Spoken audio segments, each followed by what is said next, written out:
This first reading from the book of Ecclesiastes is a difficult one at first glance.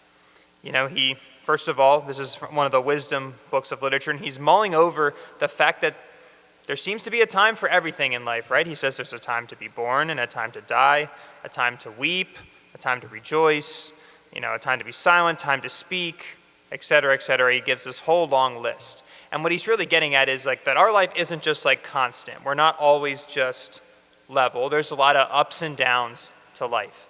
And I think we can all agree with him. We see where he's coming from. But then he considers that God has made everything appropriate to his time and has put the timeless into their hearts without man's ever discovering from the beginning to end the work which God has done.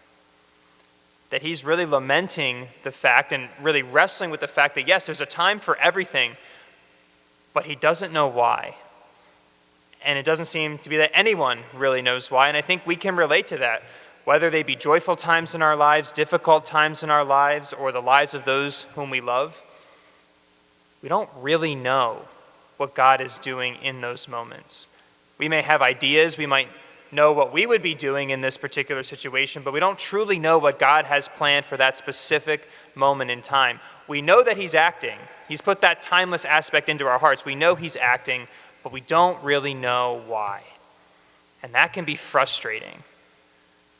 Or it can be really freeing. I think a big source of anxiety for many people is that we try to control things that we have no ability to control, whether it's other people's thoughts and opinions, whether it's the future. We get so much anxiety over those, trying to control them, but deep down, if we really ask, we know, I can't control what that person thinks of me. I can barely control myself. I can't control what's going to happen in the future. I can try to take steps and influence it, but at the end of the day, I don't really have that control. If we try to control things that God has never given us the power to control, we're filled with anxiety and worry.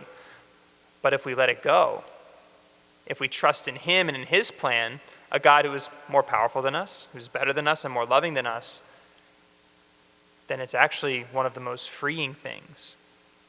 Doesn't mean we get to be lazy and don't get to do anything with our lives, but we trust that if we take care of what God is prompting us to do today, sufficient for today is its own evil, as Christ says, that if we take care of today, if we respond to the Lord's grace today, that we trust that he's going to use that to accomplish his plan.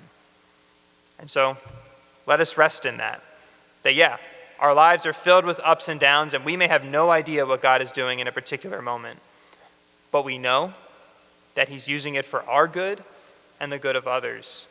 And that at the end of the day, as long as we keep responding to him, we're not going to mess up God's plan. We're not that powerful.